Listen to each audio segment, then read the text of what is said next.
Welcome to the Dr. Leadership Show, where we take a look at how you approach your work and personal life and how we can make the most out of both of them. A weekly get-together where we get real about self-improvement and development as we all make this not-so-easy journey through life. Our discussions will cover ideas and concepts from how to grow your career to how to lead your family towards prosperity and happiness. We don't pretend to know it all, and the doctor is the first to be vulnerable, discussing his own weaknesses, both past and present. This is about growing together and having some fun while we discuss what is happening in the crazy world we live in and how to make the most of it. Let's strive for awesome together. Let's get after it. Hey, good day, everybody. Welcome to another edition of the Dr. Leadership Podcast. Hope you're having an awesome day. Hey, right in the swing of the Olympic period here. This is it's an awesome time if you love athletics. Been great to watch. Big win for a sprinter out of St. Lucia yesterday. Beat the U.S. Richardson is her last name, and it was the island of St. Lucia's first Olympic medal, and they got a gold in the women's 100-meter. Incredible story. If you haven't checked it out yet, go out and watch them playing it on a big screen in St. Lucia, man. Everybody's going crazy. Just lots of good mojo, lots of good vibes. Again, hope you're having a great day. You're listening to this on Wednesday. I'm recording this on Sunday. Hope you got a chance to listen. Last week's episode was on managing late career fatigue. We all kind of face it. You know, that one came from my own heart. Had a long week and thought, okay, I got to manage through this. How do I share it out there? Life is not easy.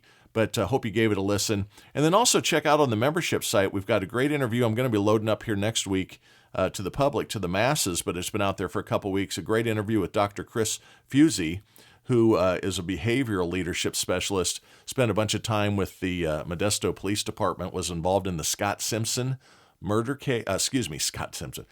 Peterson and the murder case, and he is serving life, and that's back in the news. We talk a little bit about that. Hope you can check it out. Again, it's $5 a month.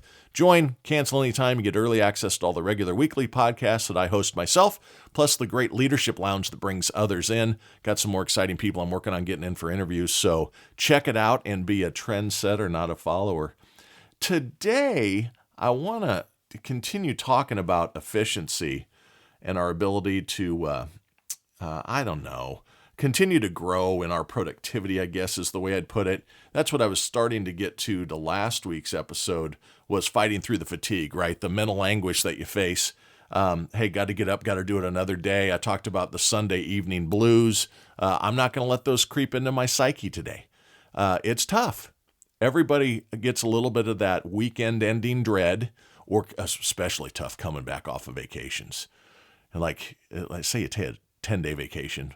About day 8, you start going, oh, God, tomorrow's the second to last. Oh, God, tomorrow's the last. Oh, God, I got to go back to work tomorrow. You can feel it coming. And we all just have to control our mindsets to help fight through that thing. But today, the topic, let me do it this way. Many of you are probably looking at where you are in your career and your performance, and you're trying to figure out, how do I up my game again? Now this game can be how you handle your personal life, like, raising the kids or taking care of the homestead, or it can be focused on your work career. We all get to a place where we just can't seem to find the time or the energy to elevate to the next level. There's no more juice in the proverbial lemon, right? It's like, man, I am just maxed out. So what I want to talk about today is to elevate your performance, you got to eliminate drag. And I'm going to tell you what that really means to me. So I love sports. My wife loves sports. I think everybody has an affinity towards sports, especially like Olympics are on, right? I was saying you're cheering for your country. I just love seeing world records go down. I love seeing these people that have worked for years, decades sometimes, and they get one chance to get out of the blocks on time. That's what killed Richardson, our female 100-meter. She had the slowest start of the 8 participants. 0.221 seconds is the slowest. Whew. Faster than I'll ever be. But you got to get out of the gates fast, right? Sports show how the smallest difference in capability or attack capacity, however you want to state this thing, leads to the difference between gold medals and not being on the podium at all.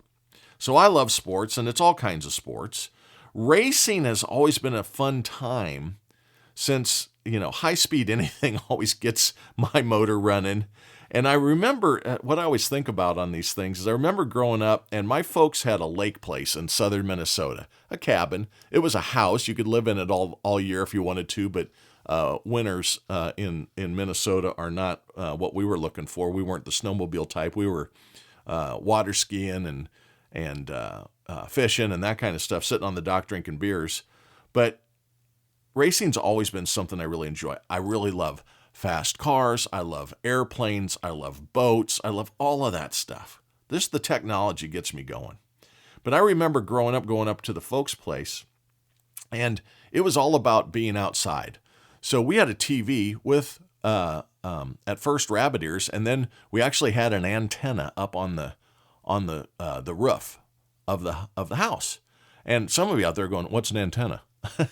Well, it used to be that you had to capture the waves flying across the sky from the big TV towers to bring in not 100 channels, but 3, plus a UHF channel of 1. So we had 4 rocking channels, and there wasn't a lot of TV on. There was no cable. There was no satellite. It was just, hey, man, over-the-air channels.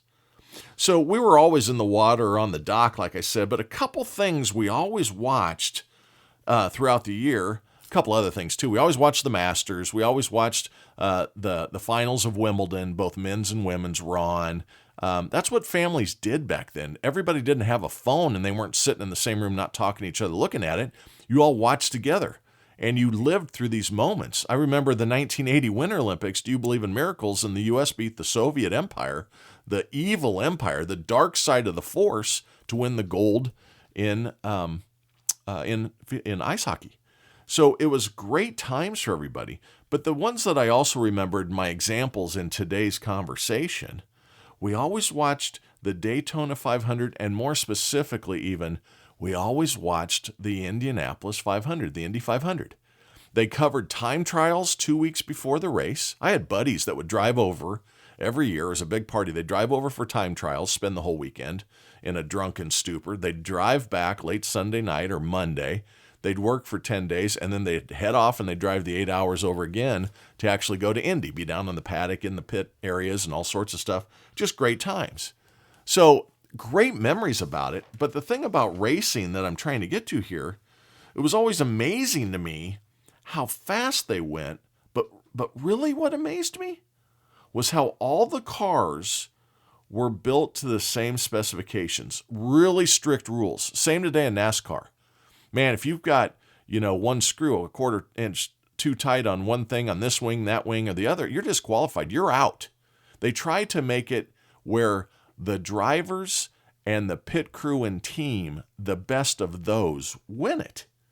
So all the cars are built the same specs, etc. But still, someone always was able to make a big move. Someone was always able to be in the right spot at the end to pull off the victory. Now you start with 30, 25, 30 cars. They're all the same. And yet at the end, there's 4 or 5 that are in the game. And there's one that ends up being on top. What is that? See, I also remember a great story about where I'm going with this episode about drag and how to elevate your productivity. I remember being in college in the late 80s. Again, still not, we had cable now. We maybe had 20 channels. But in the late 80s, we watched what was called the America's Cup. And it was a big event because it was a worldwide thing. It was like the Olympics of sailboat racing, yachting.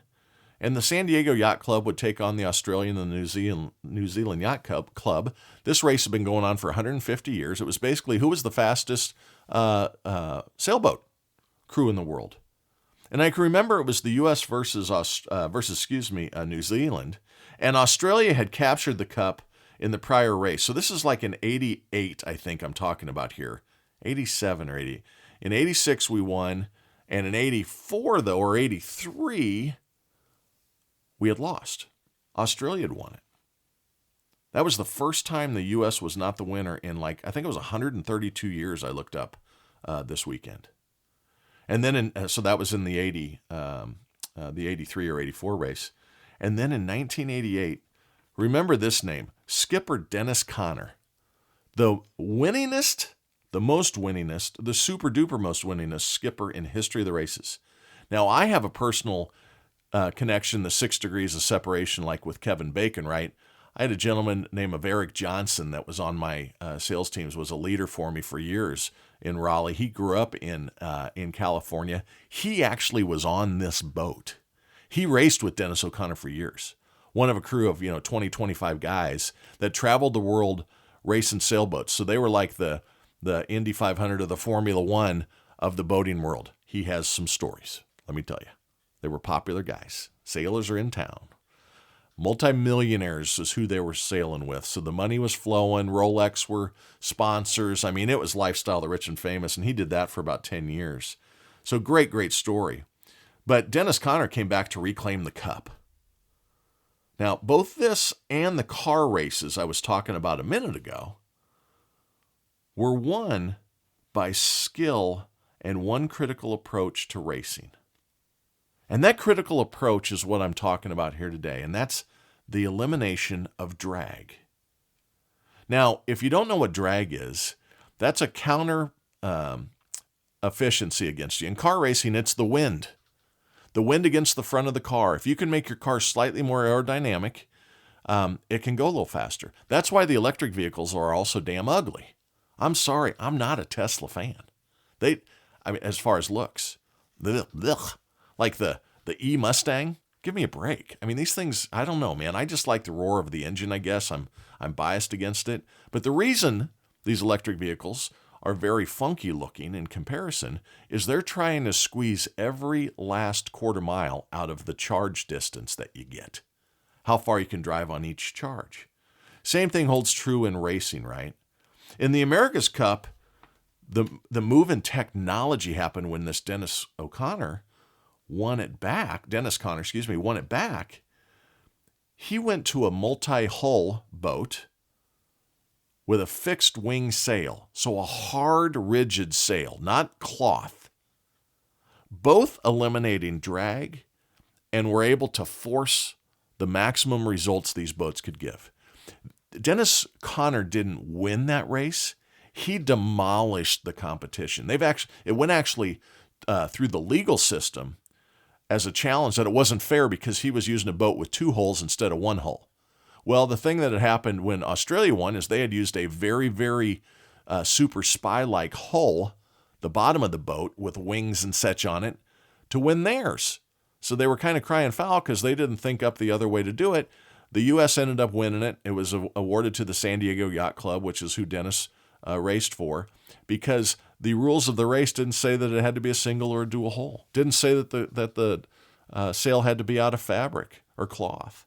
So they used the parameters they were given, eliminated drag, and boom, suddenly very, very efficient. Now let's talk about the car races. Same cars, but the drivers get in a line, and around the last corner, they're all lined up, man. They're going 200, 220, 230 miles an hour, boom, boom, boom, boom, flying by you. And they're in this straight line because they're the front car, and it may be team members. A lot of these race teams have 2 or 3 cars in the race. They'll take turns leading, and that way the other cars are getting a little bit better gas mileage. They don't have to have their foot clear to the floor to go as fast as the car in front of them with their foot clear to the floor because the drag has been eliminated by the car in front of them. They've got what's called clean air. So what happens in these races is let's say it's 250 laps, like in the 500 race, 2.5 mile or 2 mile course, right? And all of a sudden, they come around that last curve and all the cars pop out from the line. And the car that was in second place in the line, the car that was in third place in the line, and the car that was in fourth place in the line rocket past the front car. The reason is they're able to hop out and they still got a 1/2 inch left of the pedal. Because remember, they don't have to have it to the floor to go as fast as the front car when they eliminate drag. Now they pop out, put the foot to the floor, and the car propels past in the last couple hundred meters before they lose that ability to accelerate past. So they win. And why? They eliminated drag. Eliminating non-productive forces, right? That's the thing that they did. It takes time. Equally capable cars, and one is suddenly far faster. Our lives are no different. If you have worked and worked and worked for years and you have become very good at what you do, or maybe you have worked and you aren't quite as good as you'd like to be, either one of those examples, you think there's a little more left in the tank. What you have to concentrate on is eliminating things that suck you down. So what does drag in your work life look like? How about any items that takes time away from things that are moving sales cycles forward, as an example? I don't know. I hear about it all the time. I'm in a service business. We have hundreds of thousands of customers. Maybe it's things like billing issues. Maybe it's service issues. Maybe it's not enough, I don't know, time in the field. Good God, who would think that being in front of customers would lead to good results, right? All of these are drag inducers. Some are self-inflicted. Some are allowed to be inflicted upon us. Now, the key to successfully upping your game is by maximizing your time and dedication to positive activities, avoiding drag, avoiding headwinds, finding the clean air in your race to success. That's the key. Maximizing your time and dedication to stay in that space that allows positive activities and results. I said billing issues. Let's talk about billing issues. Let's take billing issues as the example. Many times, billing issues are the result of bad account setup. I was on one a couple weeks ago. Billing issue has been terrible for a year. I started digging into it. What they were doing is they were fixing the invoice and sending it out. And I said, what's the core cause here?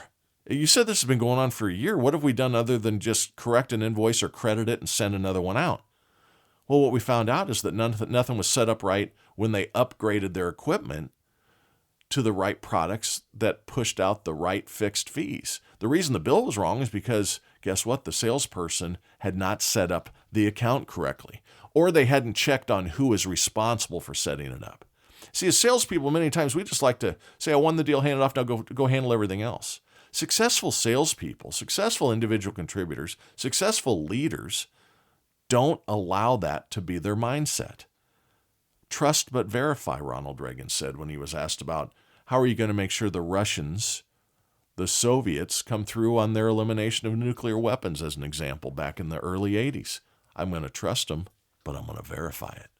Same thing as being an individual contributor or in your personal life. Trust things are getting done, but verify. So as a seller on this billing issue, you control this with quality account setup. Make sure the paperwork is solid. Then something I always push teams to do after this is have the first bill sent to them. Hey, you'll have a billing or order coordination team that is, we call them OCs. I was going through my mind. Sorry, I had a delay there. I couldn't come up with the acronym. We have our order coordinators set the account up. Ask them to send you the screenshot when it's set up just to double check. Trust but verify. You're also helping them out. They're busy. Have a review. And then the other thing I say, and a lot of individual contributors miss this. Set up quarterly account reviews with your customer. And like, oh, I don't have time to go in and just review the bill and talk. The thing you got to remember is you will review invoices. That's part of it. Review the service histories. Yeah, we're performing well. We didn't have any systems that were down too bad. All of that in my particular industry. It may be something completely different for yours.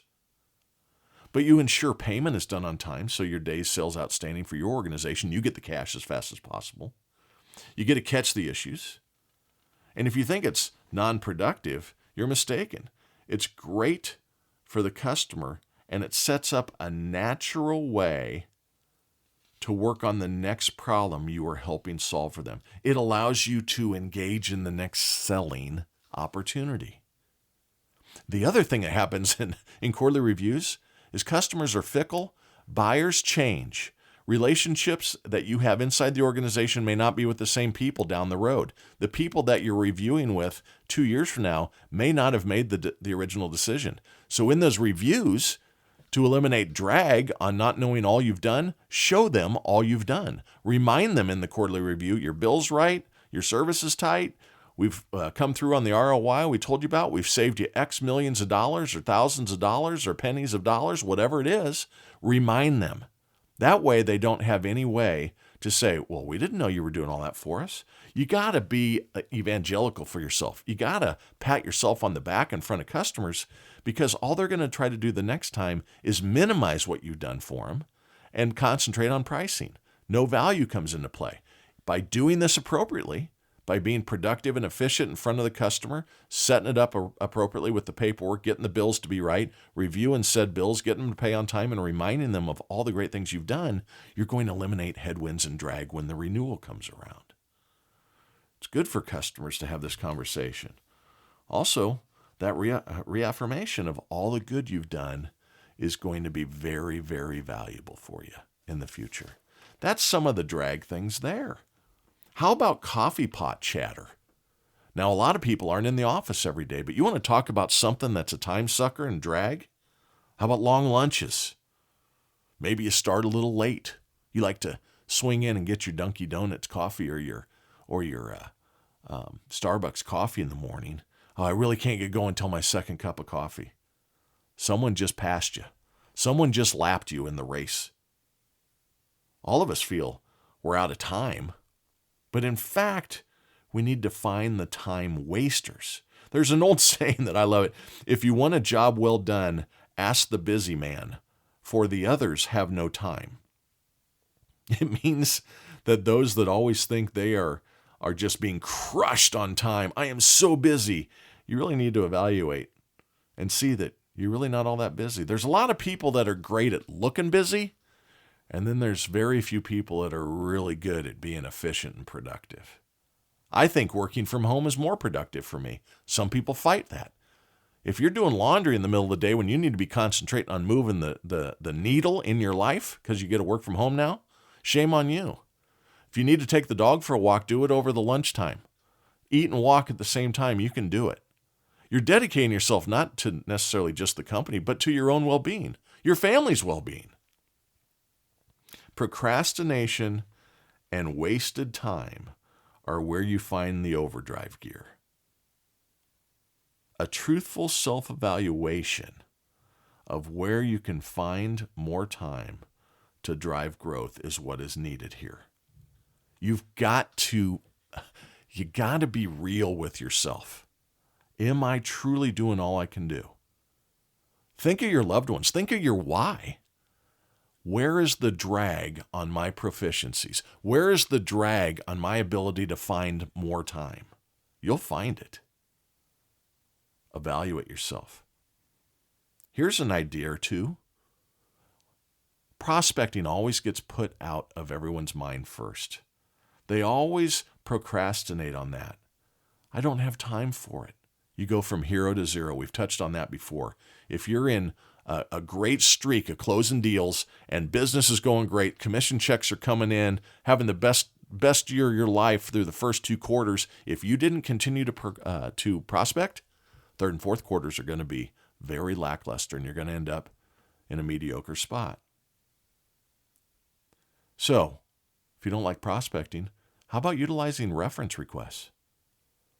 Easiest way to prospect, and you immediately get to warm calls. You don't have to bang on 30 doors to find one that cracks open for you.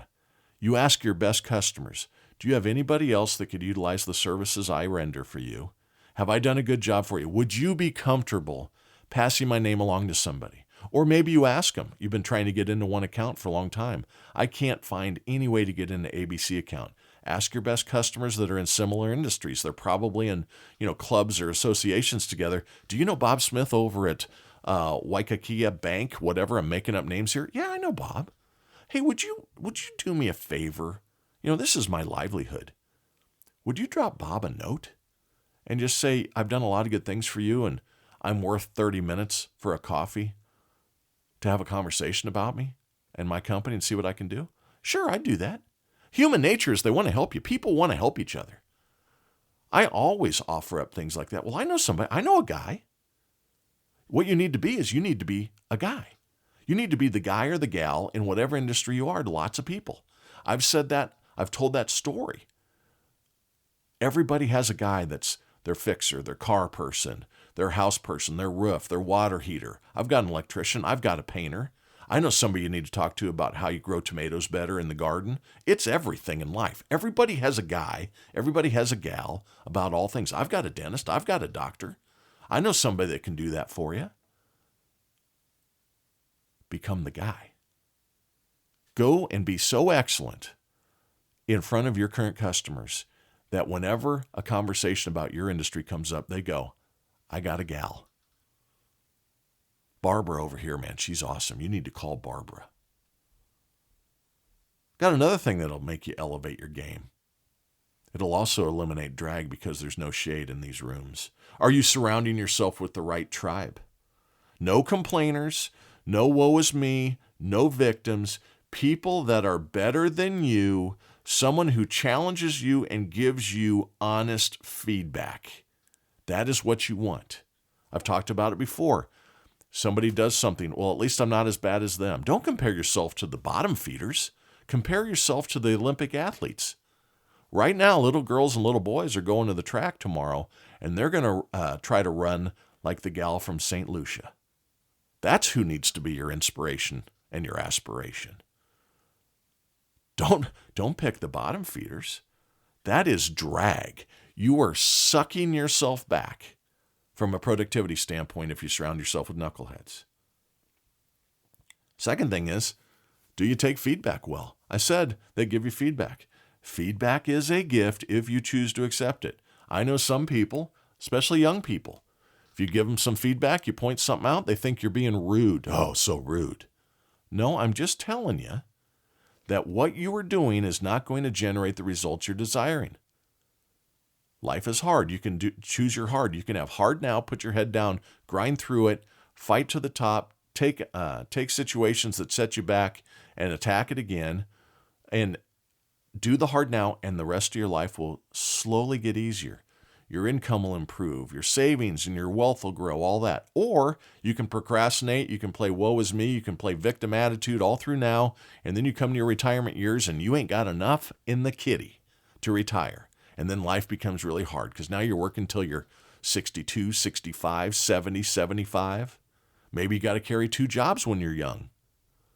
I've had this conversation with people in my family. Go get a second job and put it away. One weekend a month, go work a shift somewhere. Well, I don't want to do that. You don't want to be a top 1%er then. Top 1%ers do that. Are you continuing your education and development in your industry? There's continuous improvement requirements in the medical field, in the accounting field, in the legal field. Why not self-promote that in your field? How do you eliminate drag? Is by staying on the leading edge of where your industry's going. If you are better than your competition, you will outperform your competition. You should know their products and services better than yours. You know what drag is when people don't think you understand your business. That's a headwind you can't get around. So eliminate these weak spots is what you need to do. Productivity is a choice. It's not an outcome. Productivity, efficiency are dictated by the choices we make. A great saying to live by is this: we have a finite amount of time on this planet. So you can be viciously mediocre, or you can choose to get the hell after it. Go be awesome. Talk next week.